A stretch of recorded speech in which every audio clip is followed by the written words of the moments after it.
Killer ने इन्हें मारकर बॉडी के 6 टुकड़े किए और उन्हें पॉलिथीन के बैग में भरकर घर के ठीक सामने 10 फीट गहरे गड्ढे में गाड़ दिए। इन्हें मारने का रीज़न जानने के बाद आप लोग शॉक होने वाले हो और इस केस में एक ऐसा मोड़ आता है जो आपके दिमाग को इस केस के बारे में सोचने पर मजबूर कर देगा। तो आइए जानते हैं आज की इस वीडियो में इनके साथ क्या हुआ था। राजस्थान के जोधपुर शहर में सरदारपुरा इलाके में अनीता चौधरी अपने पति मनमोहन और बेटे राहुल के साथ उस इलाके में लगभग 20-25 सालों से रह रही थी। अनीता चौधरी का जो परिवार था वह एक मिडिल क्लास फैमिली में आता था। उनकी सरदारपुरा इलाके में ब्यूटी पार्लर की शॉप थी, तो उन्हें डेली अपनी शॉप को और घर को मैनेज करने के लिए जल्दी उठना पड़ता था अपने घर के काम करने के लिए, जैसे खाना पकाना, बर्तन मांजना। यह जो उनका रूटीन था ना, वह डेली का था। वह डेली जल्दी उठकर अपने घर के कामों को जल्दी जल्दी निपटा कर पार्लर स्कूटी पर जाया करती। उनका एक शौक था, उन्हें सोने के जेवरात बड़े पसंद थे, तो वह डेली सोने के जेवर पहनकर पार्लर स्कूटी पर जाया करती। 26 अक्टूबर को अनीता रोज की तरह पार्लर जाती है। शाम के ठीक 7 बजे के करीबन पति मनमोहन को उनकी खास सहेली का फ़ोन आता है। वह कहती है, जीजाजी दीदी का फ़ोन नहीं लग रहा। मैं पिछले 2 घंटों से ट्राई कर रही हूँ, लेकिन उसका फ़ोन स्विच ऑफ लग रहा है। तब मनमोहन जी बताते हैं शायद उसके फ़ोन में बैटरी नहीं होगी। फ़ोन रखने के बावजूद मनमोहन जी के मन में अलग अलग सवाल उठने लगे और चिंता भी सताने लगी। तब वह डायरेक्टली पार्लर जाते हैं। दूर से देखते हैं तब पार्लर का दरवाज़ा बंद दिखाई देता है। पास जाकर देखते हैं तो अनीता उन्हें कहीं भी नज़र नहीं आती, तो वह उनकी आसपास पूछताछ करते हैं। तब पास ही का लड़का बताता है, दीदी गाड़ी की चाबी देकर गई है, बोला तुम्हारे भैया आए तो उन्हें दे देना। दीदी ने 10 मिनट तक दुकान खोली और फिर बंद करके चाबी मुझे देकर कहीं चली गई, बोला अभी जाकर आती हूँ। मनमोहन और बेटे राहुल ने उस रात अनीता को बहुत ढूंढा, लेकिन अनीता का कुछ पता नहीं चला। अगले दिन दोनों थक हार कर सरदारपुरा अनीता की मिसिंग रिपोर्ट लिखवाते हैं। पुलिस उन्हें ढूंढना शुरू करती है। पुलिस पार्लर के आसपास की सीसीटीवी चेक करती है। तब उन्हें एक सीसीटीवी में अनीता दिखाई देती है, जो कि पीला सूट पहने, हाथ में बैग लिए, ऑटो में बैठकर कहीं जाती हुई दिखाई देती है। वह जल्दबाजी में दिख रही थी। पुलिस उस सीसीटीवी का यूज़ करके उस ऑटो का नंबर और ऑटो वाले इंसान का पता करती है। ऑटो वाला इंसान मिलने के बाद उससे पूछती है, यह जो मैडम बैठी थी, इन्हें तुमने कहाँ पर छोड़ा है? तब वह बताता है, गंगाना नाम के इलाके में छोड़ा है। पुलिस घर वालों से पूछती है, क्या गंगाना इलाके में अनीता की कोई दोस्त, रिश्तेदार, सहेली वहाँ पर रहते हैं? तब कुछ देर अनीता के पति शांत रहकर अचानक से बोलते हैं, गंगाना इलाके में तो गुलामुद्दीन रहता है। पुलिस पूछती है, गुलामुद्दीन कौन है? तब अनीता के पति बताते हैं, गुलामुद्दीन वह इंसान है जिसकी ड्राई क्लीनिंग की शॉप ठीक अनीता के ब्यूटी पार्लर के सामने है। लगभग दोनों एक दूसरे को 20-25 सालों से जानते हैं और गुलामुद्दीन अनीता को बहन मानता है। पुलिस के सामने अब सवाल था कि अनीता वहाँ क्यों गई।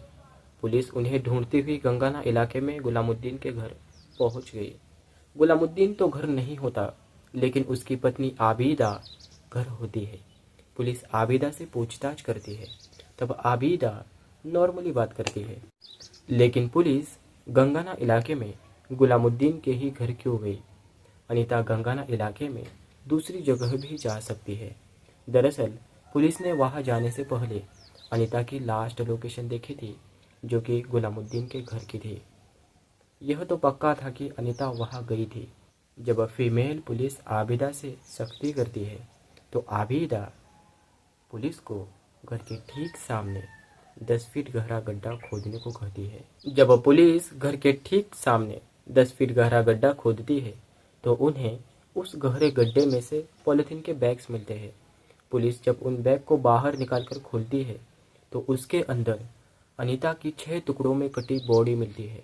अब पुलिस के सामने कई सवाल उठने लगे, जिनमें से पहला सवाल था कि अनीता को इतनी बेरहमी से क्यों मारा, क्या रीज़न रहा होगा।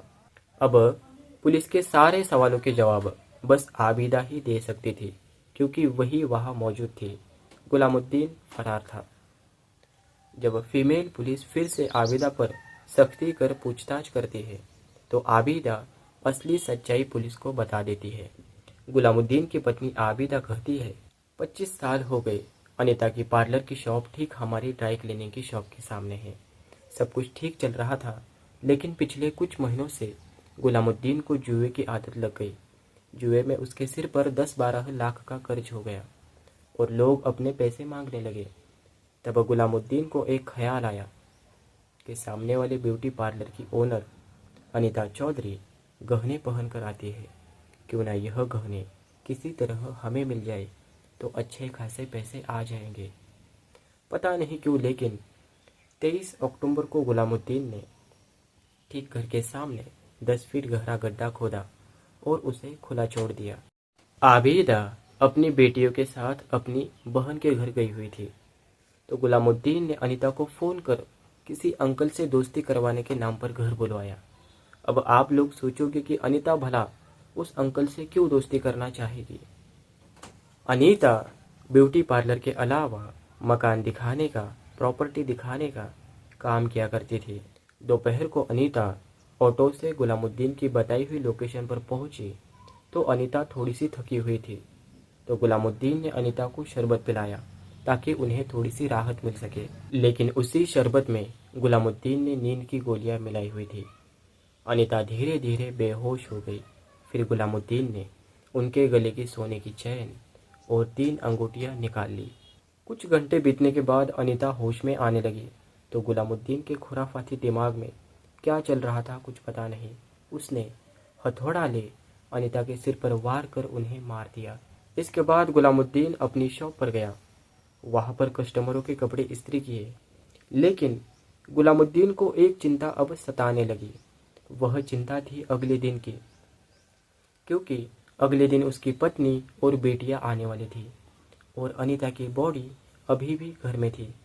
गुलामुद्दीन अपनी शॉप को बंद कर मार्केट गया। वहां से 10-12 इंच का तेज हथियार, कुछ पॉलिथीन के बैग्स, इत्र की शीशियां लेकर घर आ गया। वह जैसे तैसे कर अनीता की बॉडी को बाथरूम में ले गया। वहां का पानी का नल चालू किया और फिर उसने अनीता की बॉडी को 6 टुकड़ों में काटा। पानी का नल इसलिए चालू किया क्योंकि बॉडी से निकला खून बहकर चला जाए। इसके बाद उसने उन टुकड़ों को पॉलिथीन के बैग में भरकर घर के ठीक सामने वाले 10 फीट गहरे गड्ढे में डाल दिया। उसके ऊपर इत्र की शीशियां खाली की और उसे भर दिया। यह सब कुछ उसने रात के अंधेरे में किया। इत्र की शीशियों को उसने इसलिए उस गड्ढे में डाला क्योंकि अगर बॉडी से बदबू भी आती है तो इत्र की खुशबू उसे बाहर आने न दे। गुलामुद्दीन ने अनीता के कपड़ों को जलाया या फिर दफना दिया, यह पक्का नहीं कह सकते। अगले दिन गुलामुद्दीन की पत्नी आबिदा घर आई। उसने आबिदा को सारी कहानी बताई। 2 दिनों तो गुलामुद्दीन घर में आराम से रहा, फिर भाग गया। गुलामुद्दीन ही किलर है, यह पता चलने के बाद पुलिस उसे हर जगह ढूंढने लगी। गुलामुद्दीन फ़ोन का ज़्यादा यूज़ नहीं करता था, तो उसकी लोकेशन को ढूंढ निकालना बड़ा ही मुश्किल काम था। लेकिन पुलिस उसकी लोकेशन को ना देख अब सीसीटीवी वीडियोस खंगालने लगी। तब पुलिस को एक सीसीटीवी वीडियो में गुलामुद्दीन मुंबई में होने का सुराग मिला। पुलिस उसे ढूंढती हुई मुंबई चली गई। मुंबई में पुलिस ने गुलामुद्दीन को एक घर से पकड़ लिया। फिलहाल पुलिस इस केस को लेकर उलझन में है, इसे सुलझाने में लगी है।